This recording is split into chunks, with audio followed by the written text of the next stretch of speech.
पदार्थ के बारे में पढ़ेंगे। ठीक है, पदार्थ क्या होता है? पदार्थ वह होता है जिसका अपना एक आकार होता है और एक निश्चित आयतन होता है। अब पदार्थ कितने भागों में बांटा जा सकता है? पदार्थ तो 3 भागों में, ठोस, द्रव और गैस। ठोस कौन से होते हैं?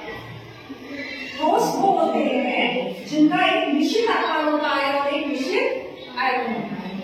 अब निश्चित आकार कैसे होता है?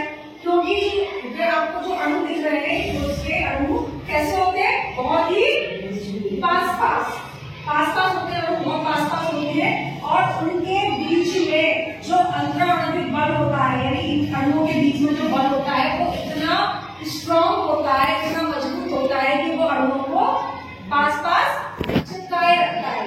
इसलिए ठोस कैसे होते हैं? दृढ़ होते हैं। ठीक है, और इन्हें दबाने से, अगर ठोसों को हम दबाएं, इसके ऊपर कुछ दबाएंगे किसी भी ठोस को, तो वो क्या होगा? वो दबेगा नहीं। इसलिए ठोस कैसे होते हैं? दृढ़। कैसे होते हैं? दृढ़ होते हैं। तो ठोस के कौन कौन से पॉइंट में? एक तो निश्चित आकार, जैसे आपका ये ले लिया हमने, एक बटन है कांच की, इसको दबा रहे हैं तो ये दब नहीं रही है, इसका एक अपना एक आकार है ना, और आयतन भी है अपना। आयतन क्या? लंबाई, चौड़ाई, ऊंचाई, सब कुछ है इसका अपना है। और ये उसके अणु जो है वो कैसे है? कैसे है वो? बहुत पास है और इसलिए ये दबेंगे नहीं और इसलिए इसका आकार कैसा है? दृढ़। अब बात करते हैं लिक्विड की। लिक्विड के अणु कैसे होते हैं? लिक्विड के अणु जो होते हैं वो थोड़े थोड़े दूर होते हैं, बहुत दूर नहीं होते हैं, थोड़े थोड़े दूर होते हैं। क्यों दूर होते हैं? इनके अणुओं के बीच में जो बल लगा होता है, अंतराणविक बल होता है, वो कैसा होता है? ठोस की अपेक्षा कम होता है। ठीक है, ठोस में तो बहुत ज्यादा होता है, ठोस की अपेक्षा कम होता है। इनका आकार कैसा होता है? अनिश्चित आकार होता है। आयतन कैसा होता है इनका? निश्चित आयतन होता है।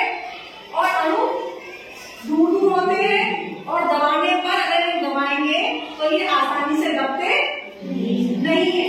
अब जैसे ये कटोरी है और इसमें ग्लास है, ग्लास में क्या है? ये पानी है ना, पूरा एक ग्लास है, ग्लास में पानी है। अब मैं कहूँगी पानी किसके जैसा है? इसका आकार कैसा है? किसके जैसा है? ये गिलास जैसा।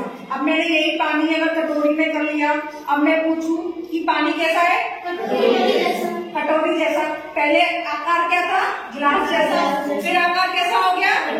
कटोरी जैसा। लेकिन क्या पानी की मात्रा में कोई अंतर आया? ऐसा तो नहीं था कटोरी में पानी ज्यादा था या गिलास में पानी ज्यादा था, बराबर ही था ना दोनों में। गिलास में जितना पानी था उतना ही पानी कटोरी में था। फिर बात आती है गैस की। गैस के अणु जो होते हैं वो कैसे होते हैं? बहुत दूर। इसलिए गैसों का ना तो कोई निश्चित आकार होता है और ना ही कोई निश्चित आयतन। लिखा हुआ है ना इसमें, अनिश्चित आकार और अनिश्चित आयतन। और ये क्या होता है? ठोस की अपेक्षा बहुत ही दृढ़ नहीं होते। दृढ़ क्यों नहीं होते? क्योंकि इसके अणु जो है, एक अणु यहाँ है, दूसरा वहां है, मतलब बहुत दूर अणु है। कोई जो अणु का जो पैक होता है, क्लोजली पैक्ड होते हैं, एक शेप होती है, एक शेप नहीं है इनकी। ठीक है, बहुत दूर है। और इनके मध्य जो बल होता है, अंतराणविक बल होता है, वो नगण्य होता है, बहुत ही कम होता है। ठीक है, न के बराबर बल होता है, इसलिए इसके मॉलिक्यूल होते हैं बहुत दूर होते हैं। अगर गैसों पर दबाया जाए, प्रेस किया जाए, है ना, गैसों को अगर प्रेस किया जाए तो क्या होगा? उसके गैसों के अणु जो होंगे वो आपस में दब जाएंगे। गैसों को संपीड़ित किया जा सकता है, दबाया जा सकता है।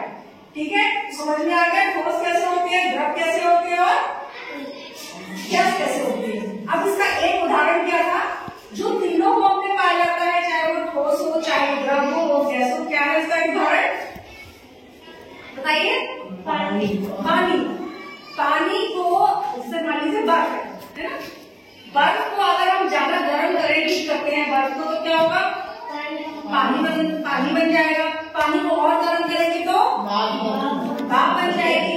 भाप को इकट्ठा करके अगर हमने ठंडा कर लिया तो पानी। भाप को इकट्ठा करके ठंडा किया तो वो क्या होगा? पानी। और पानी को अगेन ठंडा किया हमने तो क्या बन गया? बर्फ, है ना।